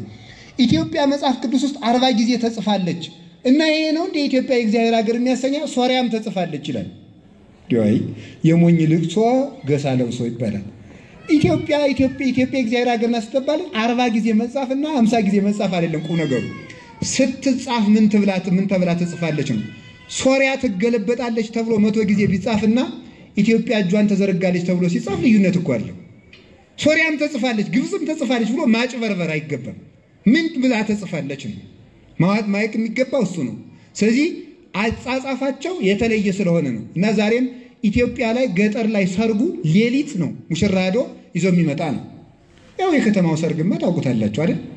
ሴቱም ዝንጀሮ መስሎ ራቁቱን የቢከፋችሁ አይከፋችሁ አይጨንቀኝም። እኔ ብቻ ነፍሳችሁ ትዳን እንጂ እኔ እመቤቴን ሰው እኮ አትመስሉኝም። ራሱ በመኪና ራሱ ሳያችሁ ዝንጀሮ ነው የሚመስሉኝ። ራቁታችሁ እንዲሁ በቁማችሁ ያበዳችሁ እናቶቻችን እኮ እንዲሁ እመቤቴን እናቶቻችን እኮ እንዝርት ጥጥ ሲፈትሉ አሁን ጥጥ እየፈተሉ ለጋቢ እየፈተሉ እግራቸውን ገለጥ አድርገው ሲፈትሉ እኛ እንደው ልጆችም ሆነ እንግዳ ከውድዳር ሲመጣ ከተረከዛቸው በላይ ግልጥ ብሎ ሲገኙ እኮ ፍር ብሎ ነው የሚሸፍኑት። አሁን ዝም ብሎ ራቁቱ። ለዚያ እኮ ነው ተጋልጠን ነው ለመከራ የተጋለጥን። ሐፊረ ገጽ ለክርስትና ሀብቱ ነው። ኋላም ነግራችኋለሁ። የሴቶች ዋና ጌጣቸው ሐፊረ ገጽ ነው ይላል። ሲሐፊረ ገጽ በሉ አቤት። ሐፊረ ገጽ ፈጣጣ ለመሆን ማለት ነው ባጭር ቃል ሐፊረ ገጽ ይባላል። እሱ እንዴት እንደሆነ በኋላ እንነግራቸዋለን። ሐፊረ ገጽ ለሴቶች ሀብታቸው ነው። ናሱ በሌሊት ነበር የሚደረግበት ምክንያት ያ ደግሞ የራሱ ምክንያት አለው። ሚዜ ሌሊት ሄዶ ሙሽራ የሚያመጣበት ምክንያት ሙሽራችን ኢየሱስ ክርስቶስ በመንፈቀ ሌሊት ይመጣል ብሏል። አሁን መንፈቀ ሌሊት ይመጣል ብለን ሰዓቱን ለማወቅ አይደለም ቁም ነገሩ። ሰዓቱ አትታወቅም ብሏል። ሰዓቱ አትታወቅም ብሎ ደግሞ መንፈቀ ሌሊት ይመጣል ብሏል። መንፈቀ ሌሊት ጨለማ እንደሆነ ክርስቶስ ደግሞ ብርሃን ነው። ከጨለማ ህይወታችሁ አውጥቼ ብርሃነ ትንሣኤ ልሰጣችሁ ይመጣለሁ ለማለት መንፈቀ ሌሊት ብሎታል። ስለዚህ ሙሽራይቱ ሴቲቱ የቤተ ክርስቲያን ምሳሌ ወይም የነፍሳት ምሳሌ፣ ሙሽራው የኢየሱስ ክርስቶስ ምሳሌ። ሙሽራው ሌሊት መጥቶ ሙሽሪትን የሚወስድበት ምክንያት ክርስቶስ ሌሊት መጥቶ ሌሊት በተባለ በዚህ ዓለም መከራ እንዳንኖር አውጥቶ ከገቡ መውጣት ካገኙ ማጣት መራቆት ወደሌለበት ግፍና መከራ አድሎ ወደሌለበት ወደ ፍትህ ሀገር ወደ ሕያዋን ወደ መላእክት አገር እታመን ከመራይ ሰናይቶ ለእግዚአብሔር በብሔረ ሕያዋን እንዳለ ቅዱስ ዳዊት የእግዚአብሔር በአብርሃም በይስሐቅ በያዕቆብ በሕያዋን ሀገር የእግዚአብሔርን ቸርነቱን እንደማይተስፋለኝ ብሎ በተናገረላት የበጉ ደም በሚያበራባት 12ቱ ዕንቆች ሐዋርያት በክነተ ብርሃናቸው በስብከተ ብርሃናቸው በሥርዓተ ብርሃናቸው የሚያበሩባት የቃል ኪዳኒቱ ምድር ማርና ወተት የምታፈሰው ጣዕም በዲበ ጣዕም ስን በዲበ ስን የሚጨመርባት የክብር ሀገራችን መንግስተ ሰማያት ወስዶ ከዚህ ዓለም ጨለማ ስለሚያወጣን ሰርግ ሌሊት የተደረገው ስለዚያ ነው። ሙሽራም የሚሸፈነው ለዚህ ነው። ሙሽራ ድሮ ይሸፈን ነበር። ይገርማችኋል ማምላክን አሁን ገጠር ሙሽራው ከመጽሐፍ ቅዱስ ጋር የተያዘ እኮ ነው። ሙሽራይቱን ለማየት የሚከፈለው ጓዝ ስንት ነበር? እንዲያውም ልጅ እያለ ምን ይደረጋል? የኮት ቁልፍ ሰተር ሙሽራይቱን እናያለን። ልጆች ስለሌለ ሌላ ማለት ነው። ብር ያላቸው ትልልቆች ስለሆኑ ዛሬ ሙሽራ ብርቅ አይደለም። ራሳቸው ስለሚገለጡ በነፃ ማየት ነው ማለት ነው። ምን ችግር አለ? ራሳቸው ተጋልጠው የለ ሙሽራይቱ ያተረፈችውን ለመብላት እኮ ያለ ሩጫ እንዲህ እኮ ይሄ እኮ የክርስትና ማዛ ነው። መጽሐፍ ቅዱሳዊ ነው። እንዲህ ይገርማል። ርብቃን ለይስሐቅ ይዞ ሲመጣ ኢያውብር የሚባል የአብርሃም አገልጋይ ነበረ። ሂድና ለልጄ ለይስሐቅ ሚስት ዘለትና ብሎት ይዞ ሲመጣ ርብቃን ይዞ ሲመጣ ኢያውብር ሲሄድ ይስሐቅ ደግሞ ሽፍታ እንዳይተናኮላቸው ብሎ ወጣ ገባ እያለ ያይ ነበረ። ኋላ ከይስሐቅ አካባቢ ሲደርሱ ያማን ነው አለችው። ያማ ጌታሽ ይስሐቅ ነው አላት። ከዚያ በኋላ ፊቷን ሽፍን አለችለት። ይሄ በክብር የመጎናጸፍ ምሳሌ ነው። ወትቀውም ንግሥት በየማንከ በአልባሰ ወርቅ ወጽፍተ ኅብርት የእመቤታችን የቅድስት ድንግል ማርያም ምሳሌ ስለሆነ ንግሥቲቱ በቀኝህ የወርቅ ልብስን ለብሳ ትቆማለች ይላል። የወርቅ ልብስ የተባለ ንጽህና ቅድስና ነው። በጣም የሚያስደንቃችሁ በእስራኤል ባህል በመጽሐፍ ቅዱሳዊ ማለት ነው ኃይል የምታውቁልኝ ሃይማኖታዊ ባህል ይኖራል። ባህላዊ ሃይማኖት ግን የለም። በደንብ አስተውሉልኝ። ስለዚህ የእስራኤል ባህልና የኢትዮጵያ ባህል ሃይማኖታዊ ባህል ነው እና በዚያ መሃል መካከል ኃጢአት ሲኖርበት ለምጽ ይመጣዋል። ለምጽ የመታው ሰው መከናነብ አይችልም። መከናነብ የክብር ነው። መጋለጥ የውርደት ምልክት ስለሆነ ማለት የውርደት ምልክት ስለሆነ ክብር የሌለው ሰው ለምጽ የወጣበት ሰው ውርደቱ እንዲታወቅ ዛሬ በቸርነቱ በአዲስ ኪዳን ሸፈነልን እንጂ ባልና ሚስት አልጋ ላይ ተኝተው ቢተማሙ አብረው ተኝተው ባፋቸው እንዋደዳለን እያሉ በልቡናቸው ግን ይድፋሽ ቢባባሉ ከመኝታው ላይ ለምጽ ወጥቶበት ይገኛል። ከመኝታው ላይ ለኃጢአታቸው ምስክር ባፉ የሰረቀ ሰው አፉ ላይ ይወጣበታል። ስለዚህ አፌን እሸፍናለሁ ቢል ደግሞ አይቻልም ይሉታል። በመምህራን ይከለከላል። ቢሸፍነው ደግሞ ከሻሹ ላይ ይወጣል። እንዲያ ነበር የሚደረገው። ስለዚህ መከናነብ፣ መሸፈን፣ ማፈር የክብር ምሳሌ ነው በእውነቱ። እንዲያውም አባቶቻችን ይስሐቅ የመለኮት ምሳሌ፣ ርብቃ የተስቢት ምሳሌ ብሎ ይነገራሉ።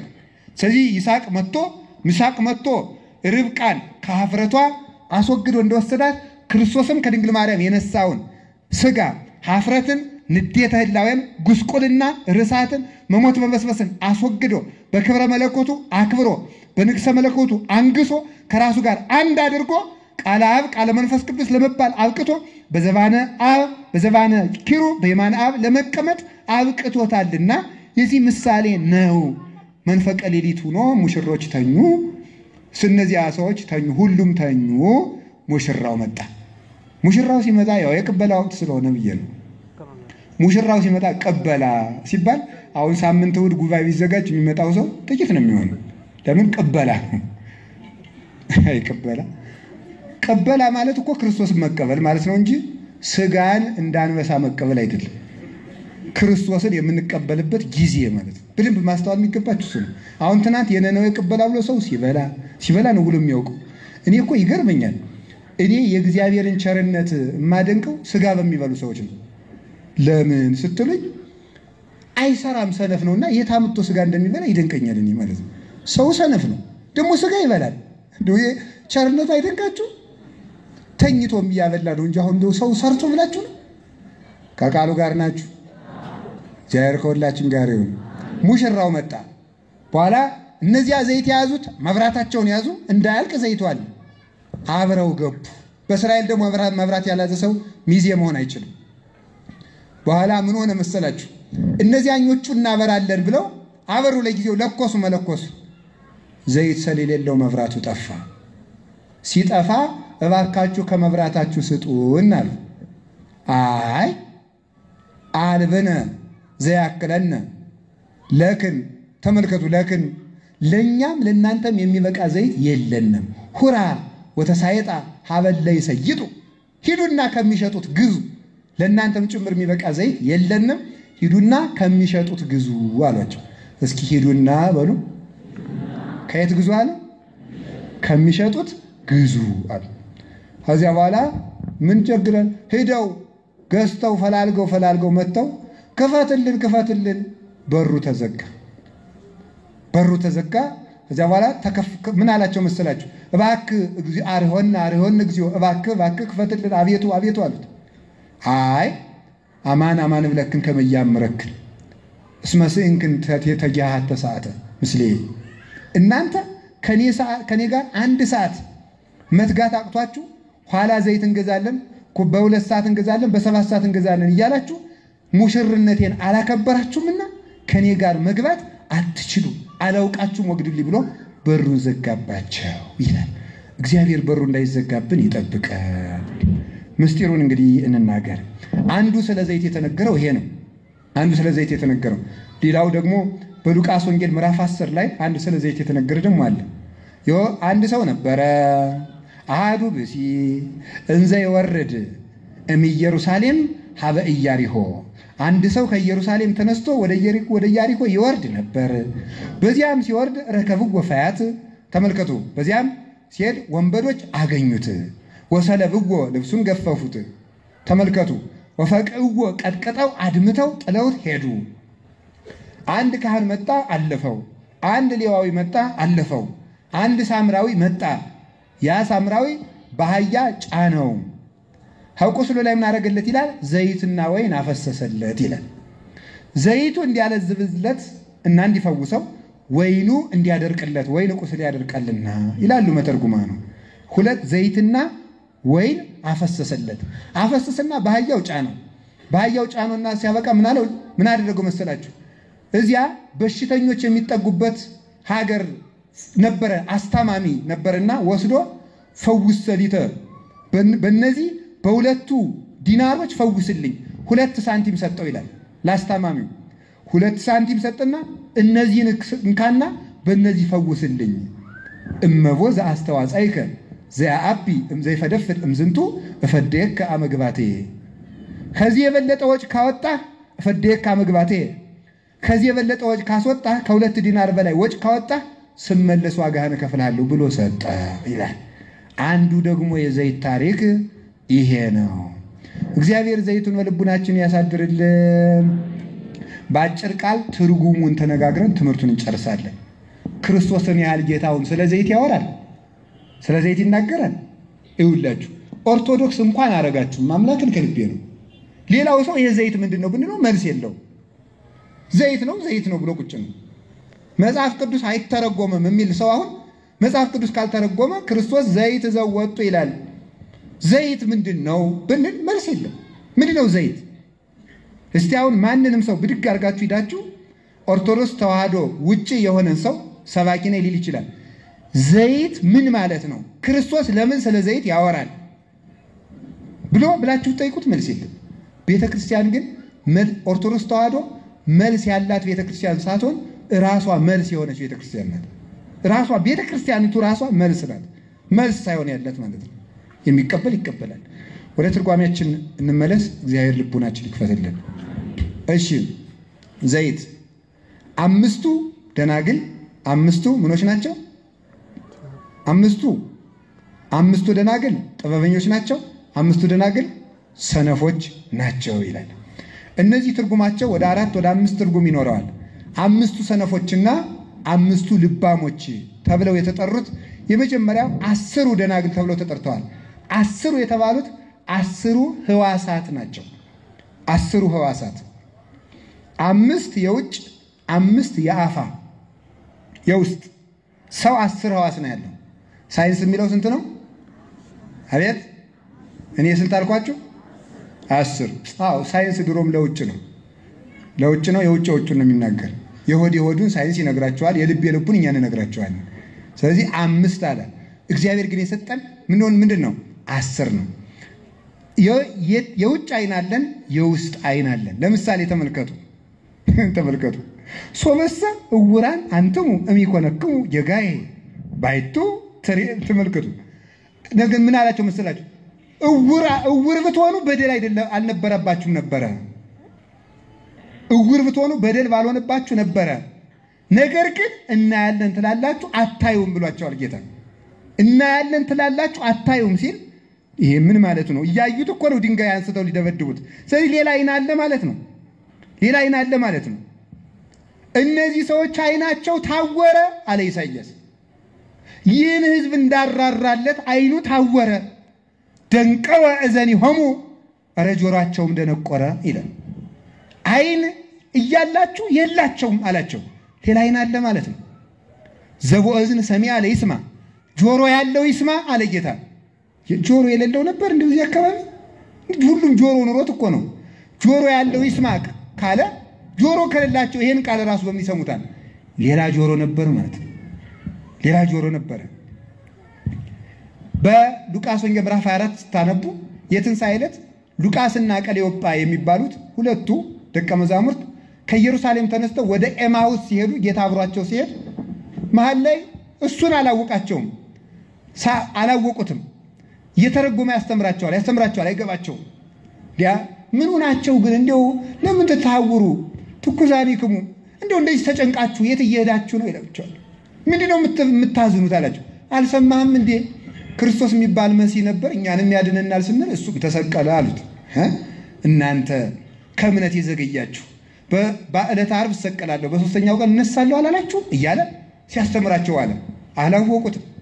ማታ ግን እንጀራ ዘዋላ በሉ እንግዲህ ደህና አደሩ ብሎ ዕውቀት ካስረዳቸው ሊለያቸው ሲል ህድር ምስሌነ እስመ መሲሁ ተቆልቆለ ፀሐይ፣ እባክህ መሽቷልና ከኛ ጋር እደር አሉት። የመሸበት ሰዓት ነው። አሁንም መድኃኒዓለም ከኛ ጋር ይደር፣ መሽቷልና ከኛ ጋር እደር አሉት። ዘዋላ ሄደና ህብስቱን ባርኮ ሰጣቸውና ሲበሉ ወተከስታ አዕይንቲሆሙ አይኖቻቸውም ተፈቱ ይላል መጽሐፍ። አይኖቻቸው ካልተፈቱ ቀን ምን እያዩ ሄደው ነው? እንቅፋት ለምን አልፈታቸው? ሌላ አይን አለ ማለት ነው። ሌላ እግር አለ ማለት ነው። ሌላ አፍንጫ አለ። ሌላ አፍንጫ አለ። እሱን ነው የውስጥ ህዋስ የሚባለው። ሌላ እጅ ተመልከቱ ምን ይላል መሰላችሁ? ዘሰማኢናሁ ወዘርኢናሁ ወዘገሰሳሁ እደዊነ በጆሮአችን የሰማነውን በዓይናችን ያየነውን በእጃችን የዳሰስነውን የህይወት ቃል እንነግራችኋለን ይላል። የህይወት ቃል ይሰማል እንጂ ይታያል? የህይወት ቃል ይሰማል እንጂ ይዳሰሳል? ቅዱስ ዮሐንስ በመልእክቱ ነው የተናገረው። የሰማነውን ያየነውን የዳሰስነውን የህይወት ቃል እንነግራችኋለን አለ። የዳሰስነውን የህይወት ቃል የሚዳሰስ ቃል የለም። ስለዚህ ሌላ እጅ አለ ማለት ነው። የልብ እጅ አለ ማለት ነው። ረቂቅ እጅ። ያቺ እኮ 12 ዓመት ደም ሲፈሳት የነበረችው ሴት እምከመገስገሰስኩ ጽንፈ ልብሱ አዩ እጄን ዘርግቼ የልብሱን ጫፍ ብዳስሰው እድናለሁ ያለችው የክርስቶስን ጨርቅ ያልነካ እጅ እኮ አልነበረም። ሌላ እጅ አለ ማለት ነው። ከውስጥ ያለች የልብ እጅ አለ ማለት ነው። ከክርስቶስ ተመልከቱ። መኑ ገሰሰ ጽንፈ ልብሴ ጨርቄን የዳሰሰ ማን ነው አለ።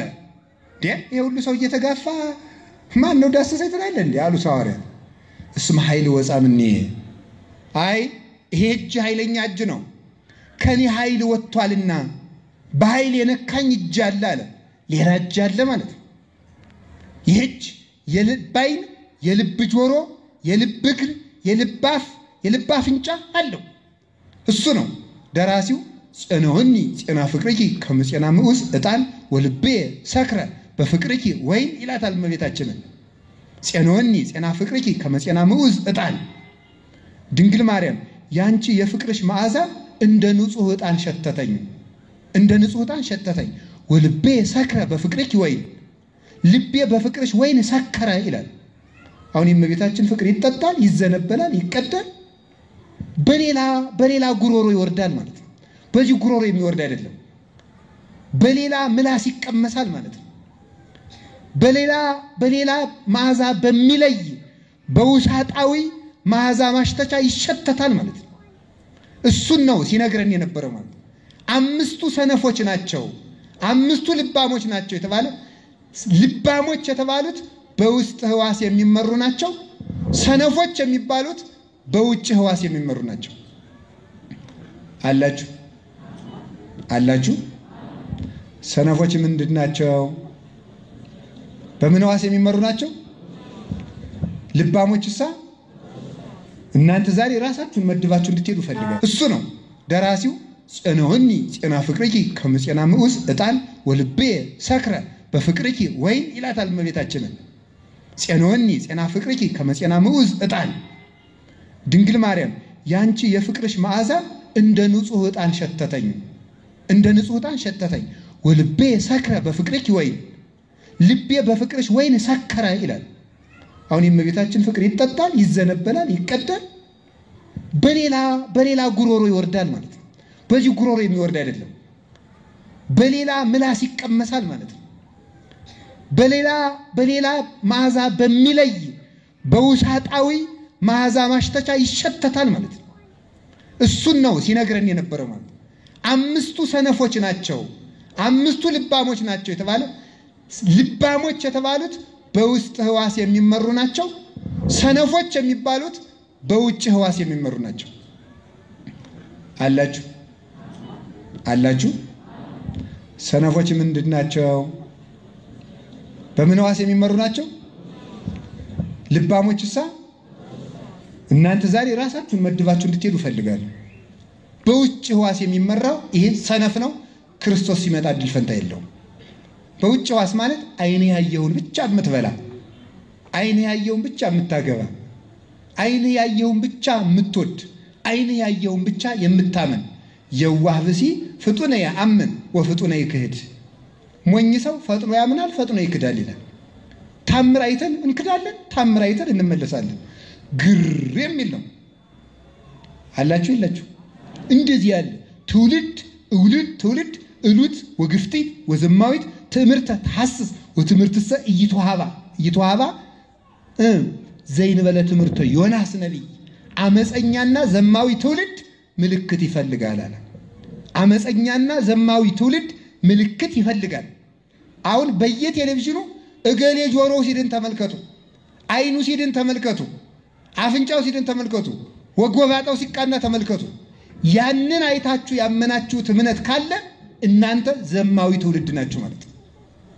ምልክት ከዚህ በላይ ግን ምልክት አንፈልግም። እንዲህ እኮ አለ ፈሪሳውያን ተሰብስበው ቅድም መምህሩ ባነበቡት ወንጌል ሰምታችኋል አይደለም? እስቲ እንድናምንብህ ምን ምልክት ታሳየናለህ ቢሉት አይ ዘማዊ ትውልድ ምልክት ይሻል። ምልክት ልስጣችሁ አላለም እኮ። ዛሬም በደንብ ስሙ። ኦርቶዶክስ ትክክለኛ ሃይማኖት ከሆነች እስኪ አንድ ምልክት ታሳየን። እስኪ ታቦቱ ሲሰረቅ ዝም ለምን ይላል? ለምን ሙዳየ ምጽዋት ይሰረቃል? ለምን ኃጢአተኞች ጻድቅ መስለው መቅደስ ሲገቡ አይቀስፋቸውም? ለምንስ የሚያቃጥሉትን ዝም ይላል? ለምን ድውያንን አይፈውስም? የሚሉ ካሉ ዘማውያን ናቸው። መተው ክርስቶስን ምልክት አሳየን ቢሉት ዘማዊ ናቸው አለ። አባቶቻችን ይህን ሲተረጉሙ ምን ይላሉ? ፍቅር አለ ዘማ እስከ ሀቲ ይብስታ አለ ሰሎሞን መጽሐፈ ምሳሌ ምዕራፍ 5 ላይ የዘማዊት ፍቅር እስከ አንድ እንጀራ ነው ይላል። ሲበሉ እስከ ምንድን ነው? ይሄንን ደግሞ አባቶች ይተረጉሙታል። የዘማዊት ፍቅር እስከ አንድ እንጀራ ነው ማለት ዘማዊትን የወደደ ሰው አንድ እንጀራ እስከ ማጣት ደርሶ ይደህያል ማለት ነው። የእሷን ጨዋታ እየሰማ ስራ ፈቶ ይውልና የዕለት እንጀራ ያጣል ማለት ነው። ይሄ በሰሙ ሲተረጎም የዕለት እንጀራ ታሳጣዋለች። ጸቃው ይውህዝም ከናፈረ ዘማ ከዘማዊት ከንፈር ማር ይንጠበጠባል ይላል። ቆይቶ ግን ጨዋታዋ እንደሬት መሮ ሲኦል ስታወርድ ታገኛታለህ። ጨዋታዋ ግን ከዘማዊት ከንፈር ማር ይንጠበጠባል። ግን እቺ ዘማዊት የተባሉ የመናፍቃን ትምህርት ናቸው። መናፍቃን ናቸው ዘማዊ። ከዘማዊ መምህር ማር ይንጠበጠባል። የትምህርት ዘማዊ መምህር አለ። መናፍቅ መምህር እግሩ እንደታሰረ እግር ነው። የታሰረ እግር ካሰቡት አያደርስም ይላል ሲራክ። ካሰቡት አያደርስም። መናፍቅ መምህርም ከእንጀራ ያደርሳል እንጂ ከሕይወት እንጀራ ከክርስቶስ አያደርስም። ከቤት ያደርሳል እንጂ ከሰማይ ቤት አያደርስም። ከሆድ ያደርሳል እንጂ ከጾም አያደርስም። ከአሳማነት ያደርሳል እንጂ ከመላክነት አያደርስም። እንደዚያ ነው የትምህርት ዘማ ስለሆነ። ግን ለጊዜው ከዘማዊት ከንፈር ማር ይንጠበጠባል። ለህዝቡ የሚመች ነገር ይናገራል። የሚመች ነገር እግዚአብሔር ይወዳችኋል፣ እግዚአብሔር ቀድሷችኋል፣ እግዚአብሔር ሞልቷችኋል፣ ጸድቃችኋል። አይ የምታዳክሙ አጽናኞች አለ ኢዮብ። የምታዳክሙ አጽናኞች ሰይጣን ይውላችሁ የማይጨበጥ ተስፋ የሚሰጥ መምህር ጋኔን ነው። የማይጨበጥ እባብ ነው ማለት ነው። እባብ ዶ ምን እንዳለ ታውቃላችሁ? ሰላም ለኪ ንግሥተ ክልኤቲ ዓለማት ሔዋን፣ የሁለት ዓለም ንግሥት ሔዋን ሰላም ላንቺ ይሁን አላት። ናት እንዴ? አይደለችም። የሌለ ክብር ሰጥቶ የሚያመሰግን እሱ ጋኔን ወይ እባብ ነው ማለት ነው። ከዘማዊት ከንፈር ማር ይንጠበጠባል ያለው እሱ ነው። እሱ ወደ ሐሳባችን እንመለስና ምን አለ? ዘማዊት አንድ እንጀራ ታሰጣለች። ዘማዊት አንድ እንጀራ ታሰጣለች።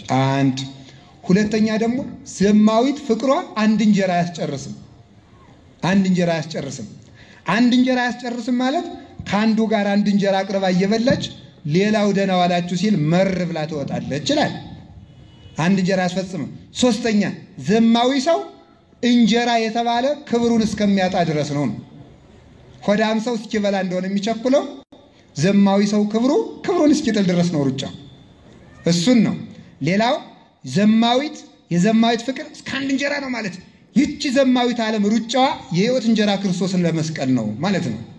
ወይም ደግሞ የዚች ዘማዊት ዓለም ፍቅሯ የሚቆረጠው ህብስተ ሕይወት ክርስቶስን በመመገብ ነው ማለት ነው።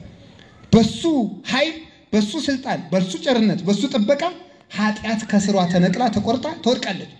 ደራሲው እንዲህ አለ፣ ሰላም ለመልክከ መልክዓ ክቡር አምላክ እለ ይትሐታ ሎቱ አርስተ ሰኮና ወብርክ ኢየሱስ ክርስቶስ ሐዋርያነ መልአክ ይትመላ እምሊናይ በተግሳጽከ ቡሩክ ህጠተ ደዌ ዘበቆለ ሶክ ይላል።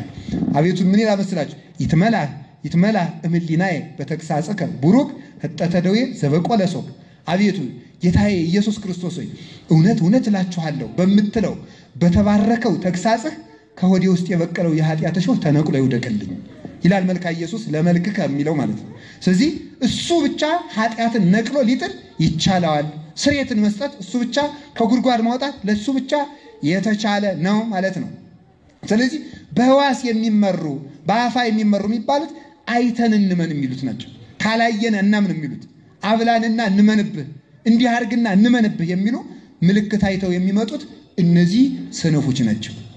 በአፋ ጆሮ የሚኖሩ የውስጥ ጆሮ የሌላቸው የሰሙትን የማያንጠለጥሉ ይገርማችኋል እኮ መናፍቃንን የምትሰሙትን ያህል እኛን ሰምታችሁን አታውቁ። በጣም ዘፈን የምትሰሙትን ያህል ቤተክርስቲያን ሰምታችሁ አታውቁ። አሁን በዚህ ጊዜ ለምን አባቶች ዝም አሉ፣ ለምን ሊቃነ ጳጳሳት ዝም አሉ ይላል። የሚሰማቸው የት ይገኛል? ለመሆኑ የሚሰማ እኮ የለም። ቆልፎ ጨልጦ ተገርኝቶ የተለሰነ መቃብር እኮ ነው። ማንም ሰው እኮ አይሰማም። አሁን ዘፈን ይሰማል፣ ጭፈራ ይሰማል፣ ድልቂያ ይሰማል፣ ሆያ ሆዬ ይሰማል። እውነት ግን ለመስማት ግን ፈቃደኞች አይደለም። ለምን? እውነት መራራ ነው። ወግሪስ የሚባል የቤተክርስቲያን አባት ይላል ተናገር ጽድቅ እስከተመረር ከመከርቤ እንደ ከርቤ እስከምትመር ድረስ እውነት ተናገር ይላል። የእውነት ጽዋ ቢመርም ግን ሊውጡት ግድ ነው። ካልዋጦት በቀር ፈውስ አይገኝም። እውነትን የሚውጥ ልብ ሊኖረን ይገባል። እና ውሳጣዊ ጆሮ ሲኖራችሁ ጠበቅ ያለ ነገር መስማት ትችላላችሁ። ውሳጣዊ አይን ሲኖራችሁ ወደ ሰማይ መመልከት ትችላላችሁ። የሚታይ ነገር የሚያልቀውን ነገር የሚያይ ሰው ጭንቀታም ነው። የማይታየውን ማየት የሚችል ሰው እሱ አይናል። ቅዱስ ቂርቆስ ለእናቱ የለመነላት የሰማይን እንዲኖራት ነው። ሊቀቀሉበት የነበረው በርሚል ድምፅ አለ ጽርት ከመነጎድጓደ ክረምት ይላል ቅዱስ ያሬድ። የበርሚሉ ድምፅ የክረምት ነጎድጓድ ይመስል ነበር ይላል። ወይ ክርስቶስን ምረጡ ወይ ከዚህ ግቡ። እሷ ግንፍል ግንፍል ግንፍል የሚለውን የሚፈላውን እሳት ታያለች። ልጇ ደግሞ ከሰማይ የሚያበራውን አክሊል ያያል። ስለዚህ ምን አለ? ኢትፍርሂ እምነበልባለ እሳት። እናት ልጅ እናቱን እንጀራና ዳቦ ስጪ ብሎ የእናቱን ቀሚስ በሚጎትትበት እድሜ እናቱን ወደ እሳት የጎተተ ጀግና ኃያል ልጅ ብትወልዱ ወደ ሃይማኖት ይመራችኋል። የልጅ ጥቅሙ አንዱ ለእምነት ማብቃቱ ነው።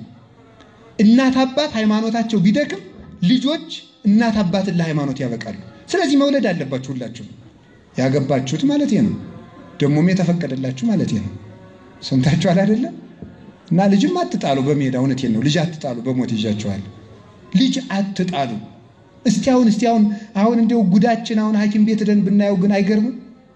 እዚያ ውስጥ በሙሉ የሚያስወርደው እኮ ሴት ክርስቲያን ነው። ማፈሪያዎች እኮ ነን በእውነቱ ማለት ነው። እግዚአብሔርን ማረን ምህላ ድራባ የምንሰራ ነው የሚመስለኝ እኔስ። ሕያው እግዚአብሔር ያውቀዋል። እንደዚህ አድርጎ እስኪ ሂዳችሁ መጠየቅ ትችላላችሁ። ደግሞ ሐኪሙን ማገዛችሁ። አንድ ሐኪም አላስወረድም ቢል ከስራው ይባረራል። ያን ተጠቅሞ ሰው ሁሉ ይጥላል። ግን መጽሐፍ ምን ይላል ታውቃላችሁ? ጽንስ ከተጸነሰ ከ40 ቀን በኋላ ሙሉ ሰው ነው። አካሉ ተሰርቶ የሚያልቀው በ40 ቀኑ ነው። በ40 ቀኑ ሁሉ አካሉ ተሰርቶ ያልቅ። ከ40 ቀን በኋላ ጽንስ ማደግ ነው እንጂ አካል አይሰራም። እጁም ሁሉም ተሰርቶ የሚያልቀኝ ጊዜ ነው። ከ40 ቀን በኋላ ጽንሱ ጌታ ሲመጣ እንደ ሁሉም ሰው ተነስቶ በፍርድ ጊዜ በቀኝ ይቆማል ይላል። ሰው ነው። የ30 ዓመት ወጣቱ ነው ይቆማል። ሴትም ከሆነች የ15 ዓመት ቆንጆ ሆና ትቆማለች። እንደዛው ነው ይቆማል። ይሄ ልጅ ይሄ ሕፃን በልጅነቱ እናት አባቱ አስወርደው የጣሉት ሕፃን ገነት ይገባና እናት አባቱን በጸሎት ሲከስ ይኖራል ይላል መጽሐፍ። ምን እያለ? አንተ የፈቀድክልኝን ዓለም እንዳላይ ከልክለውኛልና ለነሱም የብርሃን ሀገር አታሳያቸው እያለ ሲጸልይባቸው ይኖራል። መርገም ተሸክማችሁ ነው የምትኖሩ። ያደረጋችሁ ካላችሁም ተመለሱ። ክፋትን ካልተውናት ነጫጭ ለባብሰል በመምጣት ለሀገርም ሆነ ለቤተ ክርስቲያን ትንሣኤ ማምጣት አይቻልም። በመፎከር ዓመታት በመቁጠር ወራት በመቁጠር እንዲሁንማ እንደው ምን እንደው የቀመር ክርስትና የለም፣ የኑሮ ክርስትና ነው ያለው። አንዳንዱ አሁን ሰሞኑን ዓለም እየቀለጠ ነው አለ። የካቲት 23 ዓለም ትጠፋለች ተብሎ ወይ ታምር እና ከወልድ የበለጠ ሰው አለ ማለት ነው። ጣዖት በዚህ ሰሞን ጭጋግ ስለሚመጣ ከበረሃ አባቶች የመጣ መልእክት ተብሎ ሰው ነው የነገረኝ። የካቲት 23 ዓለም ልጠፋ ነው። እኔ አንደኛ የሚገርመኝ እነዚህ የበረሃ አባቶች እነማን ናቸው ነው። ማንም እየመጣ ከበረሃ አባቶች መልእክት እኔ ዋልድባንም አውቀዋለሁ። የመነኮስኩም ዋልድባ ነው። የዋልድባ አባቶችንም አውቃቸዋለሁ። የኢትዮጵያ መመኪያ የሚባለው ገዳም ማህበረ ሥላሴ ነው። ጥጆች እንኳን በቋንቋ የሚጠቡበት ሲጨበጨብላቸው ነው የሚጠቡ። 4000 ጥጆች አሉ። ጨብ ሲደረግላቸው ይጠባሉ። ጨብ ሲደረግ ይለያሉ። ጥጆች እንኳን የበቁበት ያንበሳሾ የሚወጥበት ገዳም ማህበረ ሥላሴ ያለ በትክክል ስርዓተ ጳኩሚስ ራእየ ጳኩሚስ የገዳም ስርዓት ተለቅሞ የሚፈጸምበት አንድ መነኩሴ ጸጉር ያደገ ብሎ እንኳን አደገ ብሎ ራሱ መላጨት አይችልም። ማህበረ ሥላሴ ሄዶ ገዳሙ አስፈቅዶ ነው ስርዓተ አበው የሚፈጸምበት ፍጹም ገዳም አለ። እነሱም አላሉ። የትኛው የበረሃ አባት ነው ያለው? ወይስ ከኢትዮጵያ ውስጥ ሌላ በረሃ ነው? እንግዲህ የግብጽ በረሃ ከሆነ እሺ እነስማ። የበረሃ አባቶች መልእክት ዓለም ትጠፋለች ብለዋል። የማይነቅዝ እህል ሰብስቡ ብለዋል አላሉ። እንደውም ባለፈው ደግሞ ምን ሲባል ነበር? የቅዱስ ያሬድን እምነት የያዘ ሰው ይድናል ተባለ። ደግሞ አዎ ያድናል። የቅዱስ ያሬድ እምነት ያድናል ክርስቶስ ስላደረበት። ግን የቅዱስ ያሬድ ገዳም የተወሰነውን ጥቂት ሰው ያተርፋል፣ ሌላው ሰው ይጠረጋል ተባለ። ደግሞ ወይ መከራ። አንዱ መጥቶ ደግሞ ምን አለኝ? እንደ ይገርማል እኮ ለራሴ ስላይለኝ ነው። ያሬድ ውስጥ አንድ የዘጉ አባት ያሬድ የዘጉ አባቶች የቅዱስ ያሬድ ገዳም አባቶች መጥተው ድና አባን ያው ኢትዮጵያ ልትጠፋ ስለሆነ እና ሰው የማይነቅዝ እህል እየገዛ እዚህ እንዲያኖር ብለዋል እና ኋላ ችግሩ ሲመጣ ወደዚህ እንዲመጣ ብለዋል አለ። ተው እኔም በቅቻለሁ ዝም ብለህ ቤት ክንድ እኔ ራሴ ተገልጦልኛል ብዬ ሰደድኩት። ኋላ አበምኔቱ መጡ። እንግዲህ የቅዱስ ያሬድ አበምኔት መጡ። እንዲሚሉ ቅዱሳን አሉ ከእናንተ አልኩኝ። ኧረ የለም ልጁ ግን ጥሩ ብሏል፣ ደህና የገዳሙን ቀለብ ባስገዛልኝ አሉ። እንደምነት እኮ ነው ማለት እንግዲህ በጣም የሚያስደንቀው ቅዱስ ያሬድ የተሰወረበት ገዳም ነው። በዚያ በረዶ መካከል የደመቀበት ማህሌትን ያንቆረቆረበት ከሰማይ መላእክት የምስጋና ጅረት ቀርቶ የመጣበት ገዳም ነው። ገዳሙ የተሰወረ ከሞት ይሰውራል። እምነቱ ሁሉ የቅዱስ ያሬድን እምነት ያሰረ የጠጣ ሰው ከሞት ይሰውራል። በዚያ ያደረ ክርስቶስ ስለሆነ ማለት ነው። ክርስቶስ ካደለበት ቀዝቃዛ ውሃም ቢሆን ያድናል፣ ትቢያውም ያድናል በሱ ስም ከሆነ ማለት ነው። ስለዚህ ተመልከቱ፣ እንዲህ እያለ የሚያሟርት ሟርተኛ ያለ በዚህ ወር እንዲሆናል፣ በዚህ ወር እንዲሆናል፣ በዚህ ወር ይሁን በዚህ እንዲወር ጆሮ እንዲሁ ምን አለ መሰላችሁ መጽሐፍ ለሰው ጆሮ እንጂ ልብ የለውም ማለት ለሰው ጆሮ እንጂ ልብ የለውም። ምክንያቱም ለምሳሌ ለሰው ጆሮ እንጂ ልብ ላለመኖር ማስረጃ ሔዋን ናት። ሔዋን ይሄን ቅጠል ብትበይ እኮ አምላክ ትሆኛለሽ ይላል። እስቲ ፊት አንተ ብላና አምላኩን ማለት ትችል ነበር። ለሰው ጆሮ እንጂ ልብ የለውም አላለችው። ልብ የለውም ማለት ለጅል ሰው ነው። ለሰው ሲባል ተጠቅሎ አይደለም። ሰው ሲጃጃል ልቡን ያጣል። የሰማውን ሁሉ ያምናል። የዋህ ለዚህ ኩሎ ዘነገርዎ ያምን ሞኝ ሰው የነገሩትን ሁሉ ሳያውቅ ይቀበላል። ሐዲስ ኪዳን ዘመነ ምሕረት ላይ ነው ያለነው። ክርስቶስ ከተወለደ ጀምሮ የተቀደሱ ዕለታት፣ የተቀደሱ ወራት፣ የተቀደሱ ዓመታት ነው ያለው። የተረገመ ዕለት የለም። ዛሬ የመዳን ቀን ነው። በዕለተ ሪት እሰማከ ወበዕለተ መድኃኒት ረዳከ ወናሁ ዮም ዕለተ አድኖ። በተወደደች ዓመት እሰማለሁ፣ በተመረጠች ቀን አድንሃለሁ። እነሆ ዛሬ የመዳን ቀን ነው። ትናንትናም የመዳን ቀን ነው፣ ዛሬም የመዳን ቀን ነው፣ ነገም የመዳን ቀን ነው። ለእያንዳንዱ ሰው እያንዳንዱ ቀን የመዳን ቀኑ ነው። እርግማን ከሰራበት የእርግማን ቀኑ ነው። እሱ ነው መንግሥተ ሰማያት እጃችን ላይ የያዝነው ነው። ስለዚህ በአፋዊ ጆሮ የሚመሩ ስሜታዊ ክርስቲያኖች ናቸው እነዚህ ሰነፎች የተባሉት። ስሜታዊ ክርስቲያኖች ጆሮአቸውን ብቻ አምነው የሚሄዱ፣ አይናቸውን ብቻ አምነው የሚሄዱ፣ አፍንጫቸውን ተከትለው የሚሄዱ፣ አፋቸውን ብቻ ተከትለው የሚሄዱ፣ የሚናገሩትን የማያውቁ፣ አስበውም የማይናገሩ፣ ዝም ብለው የሚለፈልፉ ተሳዳቢ ሆኗል። አሁን ትውልዱ ደግሞ ሙልጭ አድርጎ መሳደብ፣ ጳጳሳትን መሳደብ፣ መነኮሳትን መሳደብ፣ የስድብ መንፈስ ዝርት ብሎበታል። አሁን ክርስቶስ በፍርድ ቀን ሲመጣ ብራብ አብልተኸኛል፣ ብጠማ አጠጥተኸኛል፣ እንግዳ ሆኜ በመጣ ተቀብለኸኛል፣ ብራቆት አልበሰኸኛል፣ ብታመም ጠይቀኸኛል፣ ብታሰር አስፈትተኛል ነው እንጂ ተሳድበህልኛል ብሎ ይፈርድ የለም። በዚህ ውስጥ የለም። ይገርማችሁ ተሳድበህልኛል ብሎ ባይሸልም መፍትሄ ባናመጣ ቢያንስ ዝም ብንል ምን አለ? ለሀገሪቱ ምንም ላንፈይድ፣ ለቤተ ክርስቲያን ምንም ላንሰራ ደግሞ ተሳድበን ኩነኔን ጨምር እንዴ? ምን ነው ዝም ብንል? ምን ነው ቢያንስ እንደው እግዚአብሔር እንኳን በአቅማችን አይቶ እንዲምረን እንኳን ዝም ብንል እኮ እንዴት ያለ ሀብት መሰላችሁ? ዝም ስንል እግዚአብሔር ይናገራል። እውነት መናገር ያቃተው ሰው ዝም ይበል፣ እግዚአብሔር ይናገርበት። እግዚአብሔር እኮ በታምራትም ይናገራል። ፍጥረታትን ገለባብጦ ይናገራል። እግዚአብሔር ይዝለፍ፣ እግዚአብሔር ይገስጽ። እውነት ካላችሁ ተናገሩ፣ እውነት ደግሞ በፍቅር ካልተነገረው ውሸት ነው። ስለዚህ ቅዱስ ጳውሎስ ምን አለ? እውነትን በፍቅር እያያዝን ወደ ክርስቶስ እንደግ። እውነትን በፍቅር እያያዝን ወደ ክርስቶስ እንደግ። እውነትን በፍቅር ካልተናገርከው ውሸት ይሆናል ማለት ነው።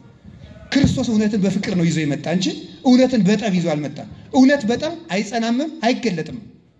እሱን ነው ማወቅ የሚገባው። ከቃሉ ጋር ናችሁ፣ እግዚአብሔር ከሁላችን ጋር ይሁን። ስለዚህ ለውስጣችን እንድንታመን እግዚአብሔር ይርዳን። ስሜታውያን በስሜት ፉክር ግጠም መብሉ አሁን እዚህ ዘምረን ኦርቶዶክስ አትጠፋም፣ ኦርቶዶክስ አትበነምንም። በፉከራ የሚሆን ነገር የለም። በአፍ በመለፍለፍ የሚሆን ነገር የለም። ዝም ብሎ ስራ መስራት ነው። እንደ መድኃኔዓለም ዝም ብሎ ተከሶ ሰንበትን ሽረሃል፣ ዝም። ኃጢአተኛን ዝም። ሕግ ጥሰሃል፣ ዝም። ኋላ መጨረሻ ላይ ተናገረ።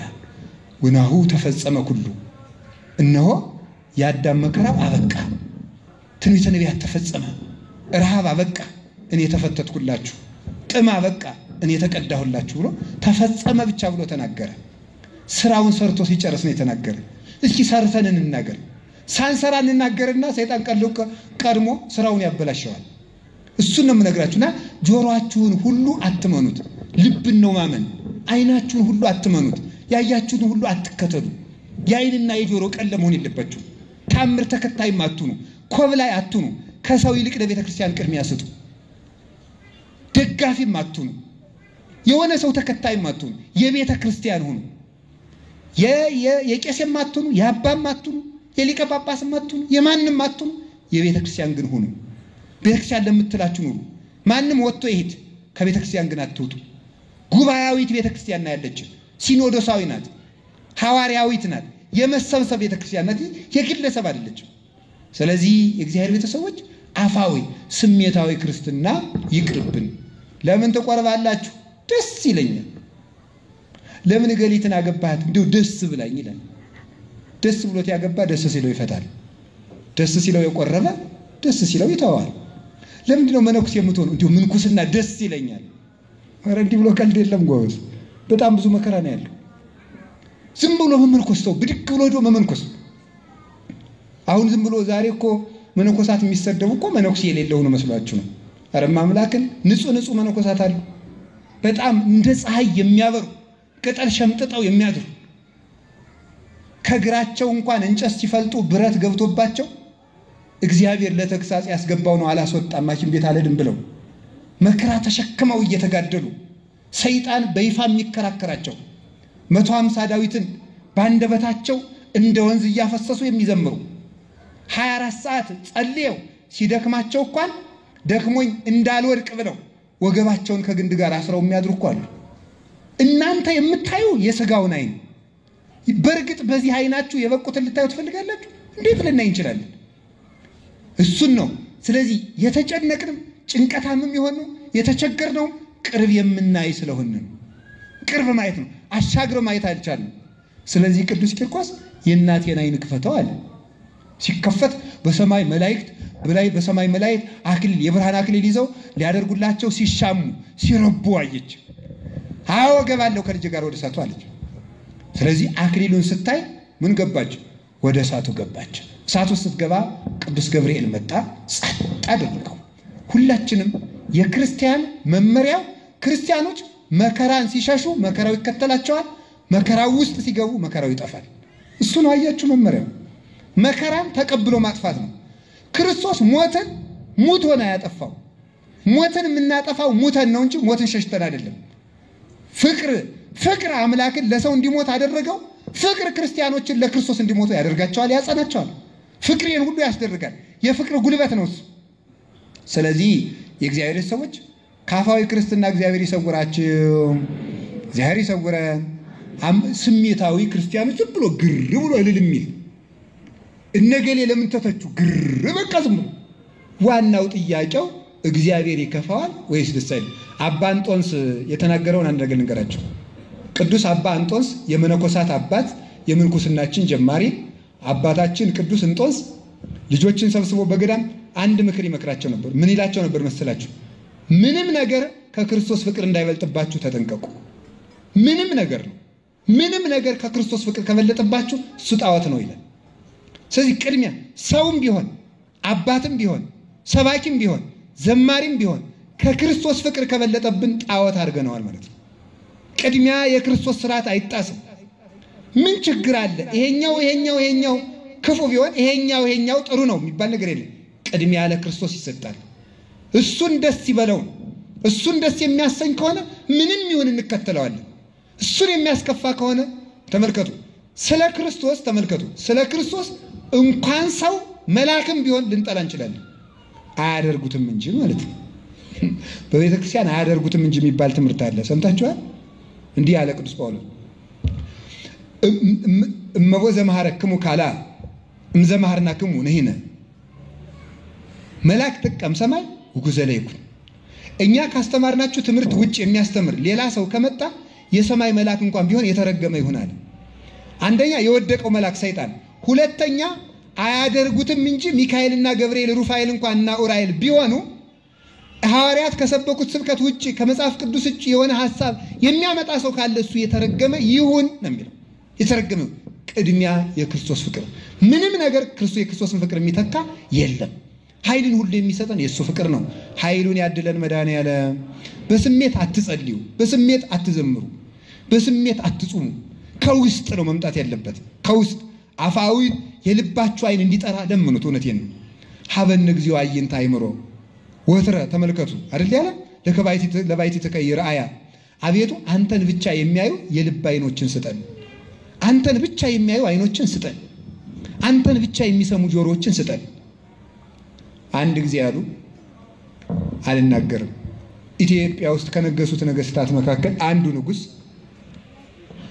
እዚህ በኋላ አሉ ፓትርያርኩን ጠርተው ነው ከዚህ በኋላ ጳጳስ የምንሾመው የዚህን ክፍለ ሀገር ብቻ ነው አሉ ይባላል በዘረኝነት። አንዱ ጳጳስ ደግ ጳጳስ መጡና እናንተ እንዲመክራችኋል እግዚአብሔር እሳ ምን አለ አሉ። እግዚአብሔር ምን አለ አልነግራችሁም ያለው። ምክንያቱም ደግሞ ብፁዕ አቡነ ገሌ እኮ የሞቱ እንዲህ ብለው ነው እያላችሁ ደግሞ ወሬ እንዳታናፍሱ ብዬ ነው። አልነገርም እሱ እግዚአብሔር እሳ ምን አለ ብሏል። ኋላ በንጉሱም በጳጳሱም አሳይቷል። እግዚአብሔር እሳ ምን አለ ነው ዋናው። ምን ጊዜም ሰዎች ያሉት ካሉት ብለሳ እግዚአብሔር ግን ምን እውነት ግን እግዚአብሔር እንዲህ ብሏል። ሁላችሁ እግዚአብሔር ምን አለ በሉ። እሱ ነው ቅድሚያ የሚሰጠው እሱ ነው። እግዚአብሔር ምን ብሏል? እሱ በወንጌል ምን ብሏል? ምን አስቀምጧል? መመሪያችን ልባችን የክርስቶስ ሕግ ነው። እሱ ላይ ከቆማችሁ ምንም ነገር አይገፋችሁም። አትወድቁም። እንዳትወድቁማ እሱ በዲበ ኮኩ ተሳረረ። በእውነተኛው አለት በክርስቶስ ላይ ተመሰረተ። ነፉ ነፋሳት ወውህዝ ወሃይዝ ዘንሙ ዝናማት ወገፍው ወለውቱ ቤት ወይወድቀ እስመ በዲበ ኮኩ ተሳረረ። ነፋሳት ነፈሱ፣ ጎርፍም ጎረፈ፣ ዝናማት ዘነሙ፣ ቤቱንም ገፉት፣ ይህ ቤት አልወደቀም። በአለት ላይ ተመስርቷልና አለቱ መድኃኔዓለም። ከሱ ላይ እንቁም። አለታችን እሱ ነው። አምባችን፣ መጠጊያችን፣ ምጽናተ ቅጽርነ የምንጠባጋበት አምባችን እግዚአብሔር ኃይሌ ወጽዮኔ ወትወከል ቦቱ ይላል ቅዱስ ዳዊት። ኃይሌና ጋሻዬ መመኪያዬ እግዚአብሔር ነው። እግዚአብሔር ብዋጋ ጋሻዬ ነው፣ ብሮጥ መሸሸጊያዬ ነው ብሎ ይነገራል። ሰው ሁልጊዜ ሊያስብ የሚገባ ወደ ውስጥ መመልከት፣ ወደ ላይ መመልከት። እንደ ግያዝ የሚታየውን ሰራዊት እያዩ መደንገጥ አይገባም። የኤልሳ ደቀ መዝሙር ግያዝ የሚባል ነበር አይደል? ሶርያውያን ተሰብስበው ሲመጡ ምንድን ነበር ያለው? አረት መምር ተመልከት ልንጠፋ ነው። ወይስ ማት ማውራት አይደለም። ያው እንዴ አሁን ሰሞኑን የበዛው ደግሞ ትጠረጋላችሁ ይባል። እንደው ይቅር ሰው የሚጠረግበት እንዴ የእግዚአብሔርን ፍጥረት እንደ ጉድፍ መቁጠር ነው አይደለም? ጎዝ ነው እኮ ነው። ክርስቶስ እኮ ለዚህ ሕዝብ ሞቷል፣ ደሙን ከፍሏል እኮ። ይህንን ሕዝብ እንደዋዛ ማየት ቀልድ አይደለም። አንድ ሰው እኮ ታውቃላችሁ፣ አንድ ክርስቲያን እኮ በሰማይ እኮ አይገኝም። ሰማይና ምድርን ከፍለን እኮ አንድ ሰው አናገኝም። አንድ ሰው ያገኘ ነው የአምላክን ደም ከፍለን ነው። የእግዚአብሔር ደም ተከፍሎ ነው ሰው የተገኘ። እንደ ቀልድ አይታይም። ንስሐ ግን ካልገባን ግን እውነት እንጠፋለን። ሰው ማሰብ ያለበት ወደ ውስጡ ነው። ይሄኛው አይናችሁ በሚያየው ነገር አትደግጡ። ይሄኛው አይናችሁ ኢዮብ እንዳለ ታውቃላችሁ። ሀብት ጠፋ፣ ሀብት ረገፈ አለው ሰይጣን አዘንተኛ መስሎ። የማየውን ቢነሳን የማላየውን ይሰጠኛል። የማያየው ቢጠፋ የሚታይ ዓይናችን ይውጣ የብርሃን ዓይን ይሰጠናል። የሚታየው እጃችን ይቆረጥ የብርሃን እጅ ይሰጠናል። የብርሃን የሚታየው እግራችን ይታሰር። ቅዱስ ጳውሎስ ምን አለ? ወንጌል አይታሰርም ማለት እግር ይታሰራል፣ በልብ ግን ወንጌል ይሰበካል። ስለዚህ እግሬን ስላሰራችሁት የክርስቶስ ወንጌል አይታሰርም። ታስሬ እሰብካለሁ። መኮንኖችን ይሰብካቸዋል፣ ያሳምናቸዋል። መኮንኑ ሰራዊትን ይሰብካል። ፍጥሞ ደሴት ታስሮ ወንጌል ስለማይታሰር መንፈስ ቅዱስ ስለማይታሰር ፍጥሞ ደሴት ታስሮ ዮሐንስ እስከ ሰማያት ድረስ የሚበርበት ክንፍ ነበር። እስከ ሰማያት በአንዲት ደሴት ውስጥ ተኮልኩሎ ታስሮ ከጨለማ ዋሻ ተዘግቶ ሰባቱን ሰማያት እየሰነጠቀ ዘባነ ኪሩብን እያለፈ እስከ አብ ቀኝ ድረስ እየበረረ ይጓዝ ነበር። እንዲህ ያለ ዓይን፣ እንዲህ ያለ እግር አለ፣ እንዲህ ያለ እጅ አለ። አምላክን የሚዳስሱበት፣ አምላክን የሚያቅፉበት፣ ከክርስቶስ ጋር የሚዋሃዱበት ዓይን፣ እጅ፣ ጆሮ አለ። ቅዱስ ጳውሎስ እስከ ሦስተኛው ሰማይ ተነጠቅኳል። ተነጥቀሳ ብንለው ሰው የማይሰማውን ነገር ሰምቼው መጣሁ። በዚህኛው ጆሮ የሚሰማ ማለት ነው። ቅዱስ ዳዊትም ወዘይትነበብ ህዋት በበካይዳ ይከኒ ለሰው ሊነግሩት የማይቻል ምስጢር ነገርከኝ ይላል መዝሙር 50 ላይ። የማያምን ሰው ይህችን ጥቅስ ማወቅ አይችልም። ለሰው የማይነገር ነገር ነገርከኝ መዝሙር 50 ላይ ቅዱስ ዳዊት ሲናገር እነዚህ ነገሮች ያልበቃ ሰው ሊሰማቸው አይችልም ይላሉ አባቶቻችን። እንዲያውም ሊቃውንት ምን ይላሉ? እመቤታችን ለአባ ጊዮርጊስ ዘጋስጫ አባ ጊዮርጊስ ዘጋስጫ ምንም እውቀት አልነበረውም። እንደምታውቁት እውቀት ካለማወቅ የተነሳ ፈጭታውን ተብሎ በመላኩስ በገዳሙ ተፈርዶበት ሲፈጭ የሚውል ደንቆሮ ለፊደል አታውቁም ተብሎ የተፈረደበት ሰው ነበር። እየፈጨ ግን በቀን 10,000 ስግደት ይሰግድ ነበር። እየፈጨ ያለቅስ ነበር እና 40 መጻሕፍት በላይ እስኪደርስ ድረስ የምስጢር ጎርፍ የጎረፈለት ሰው ነው። እና ይሄ ምስጢር የተሰጠው እመቤታችን ቅዱስ ዳዊት ለሰው የማይነገር ነገር ነገርከኝ ያለችውን ያላትን ቃል ተርጉማ ስትነግረው ከዚያ በኋላ ምስጢር በልቡ ፈሰሰለት ይላል። ያችን ተርጉማለት ነው ይላል። ለእኛም ተተርጉምልን፣ ለእኛም ምስጢሩን በእናቷ አድርጎ ይግለጥልን። ምን ችግር አለ? እመቤታችን እንኳን ጥቅስ መተርጎም እንኳን የአምላክን ቃል መተርጎም ቃል አምላክን ወልዳልና የለ እንዴ? ይሄ ለእሷ ጭንቋ እኮ አይደለም፣ ከባዱ አይደለም።